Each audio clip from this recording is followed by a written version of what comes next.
3 ways your parents made you a procrastinator.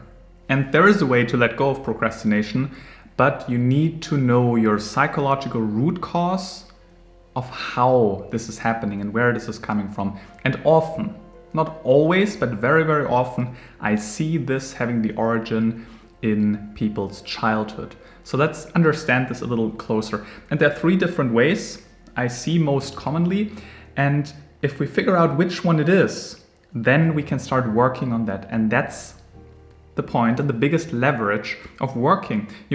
Just simply setting smart goals, trying to build habits, reading some self-improvement habit books. Those seem maybe nice at first, but you get frustrated sooner or later because you haven't actually tackled the root cause. So let's take a closer look. The first way that I commonly see in procrastinators and how their parents influence that is that back in the days when you were a child, your parents have been highly critical towards you. And nowadays you developed, and already back in the days, this fear of criticism. You're afraid of doing something wrong, and that's why you maybe even become a perfectionist, because you noticed if I do something wrong, that's bad and my parents will not love me anymore. And that's a big thing as a child. If your parents take your love away, the attention away, the respect away, it's a big thing. So I want to do it perfect. Because if it's not perfect, I might be criticized and I cannot handle this because I want my parents to really love me. So that's connected to that, often this sense of perfectionism. But anyway, there is this fear of failure, this fear of doing something not great.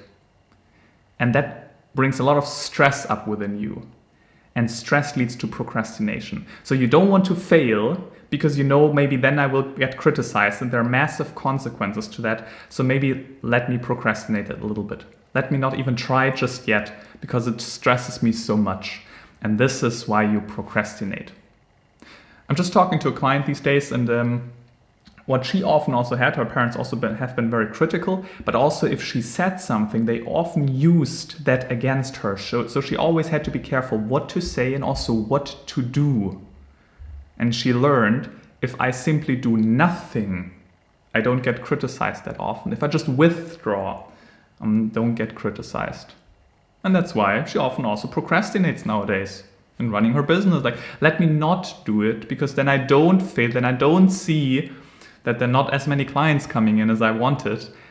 And then maybe this is how I can avoid being criticized or feeling like I'm worthless, because that would prove that I'm not worthy, because my parents made me feel not worthy when I do something wrong. And then we need to work on that. Your feeling of actually not being good enough and this connection of if I fail, that means I am not good enough. This link that you have emotionally in your mind, maybe you can rationally understand it, but emotionally, that's what you then need to work on. Second way, how your parents made you a procrastinator, is that maybe your parents simply have been lazy. And don't get me wrong, procrastination to a degree is a healthy mechanism of avoiding stress. To a degree, that's also normal. It's a coping mechanism. And maybe simply it's a sign that you should take more breaks. You should be easier on yourself. You should go on a vacation. You should be more realistic with the goals that you set yourself because you're just overdoing this. You just became a workaholic. Maybe that is the point. But potentially, your parents have been so lazy that you kind of adapted this mindset and you even created this little phobia of hard work. You've never really had to try. Maybe they even overly praised you. That could also be the case. You're always doing a good job. You're always great. Maybe you have been smart in school, but your parents always tell you that you're awesome, you're great. And I also gave you this mindset of, I don't need to do anything. I'm fine. Let me do it later. But this lazy mindset that your parents gave you, it's okay, you don't need to do anything. Maybe they have been lazy themselves. Maybe they have been very easygoing on you. Those lazy parents made you a procrastinator. And your parents overdid that. And nowadays you really have a big struggle with dealing with stress, and that makes you procrastinate. You have a big struggle just tackling things heads on because you never learned how to do that. You didn't have a role model. Your parents didn't taught you to. So you're not an action taker. at this point just yet. You can learn that, but you have to deliberately learn that then. And then again, go deep into your psychology. What is happening when a new task is coming up, when a new idea is coming up? Oh, how do I procrastinate? What are the subconscious thoughts that are happening there? Figuring that out, dealing with that. Very important. That's the second point. Third point are self-sabotaging parents. So there are very different type of procrastinations. And with the self-sabotaging parents, I often see that people nowadays, it's not like they just procrastinate because it stresses them so much. It's more that they deliberately don't try so hard. They don't give their best. And yes, that's maybe why they start very late with a task and they procrastinate for a while. And then though, they have a very good excuse if it doesn't work. Like, well, I didn't even try properly. Of course, YouTube didn't work out. I mean, I didn't even put so much effort into this business. I mean, I was having another job, and I was helping this and this friend while I was doing this business here. That's why it didn't work out. So you deliberately self-sabotage yourself. You deliberately self-sabotage by having a very good excuse. You're handicapping yourself in some way. You're actually afraid, that's an important point here, you're afraid to give it all, to really put all your focus and effort into something. Because if you would fail, even though you put in all the effort, that must mean that you're a failure, at least in your head.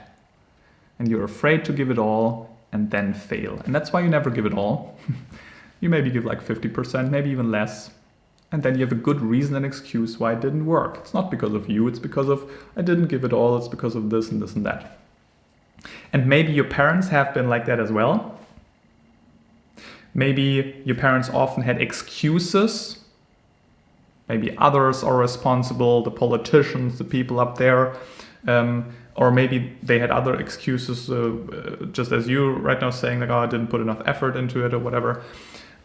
So maybe they did exactly the same, or your parents accepted your excuses back in the days and you noticed that. You've been a smart kid back then. You came up with things and your parents accepted it very much. So you noticed, oh, if I'm doing this, if I'm handicapping myself, I'm actually fine.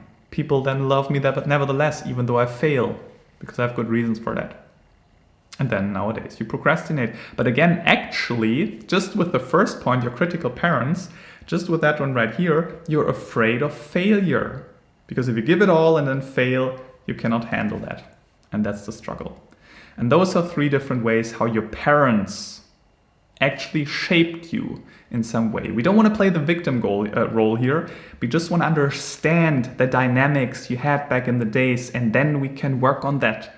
That's the biggest leverage. Sometimes I talk with clients over weeks and we never even set any SMART goal, or we don't even set any habits and let's work on the habits, let's do it this and this and this way. We just work on the root cause, and a couple of weeks later people say, well, I don't know how you did it. We didn't even talk about this topic so much deliberately, about the habits, but somehow it became irrelevant and I'm not procrastinating anymore and I'm fine with it.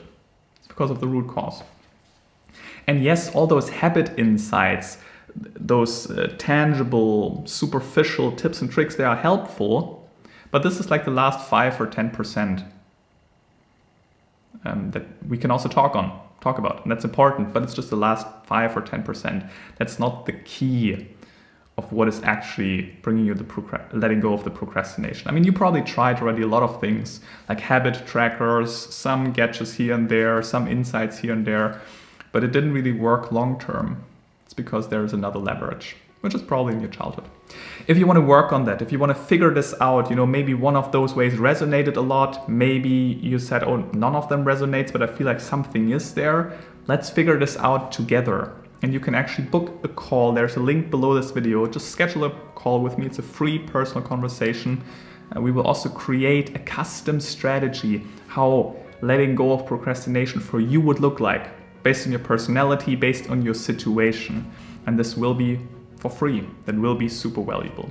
So make use of that, book that call, and also share this video with anybody else that is extremely frustrated, that maybe already has a very low self-image, of them. Maybe they don't even believe anymore in them being able to be productive and effective because they're working in some wrong direction. They're not actually getting to the root cause.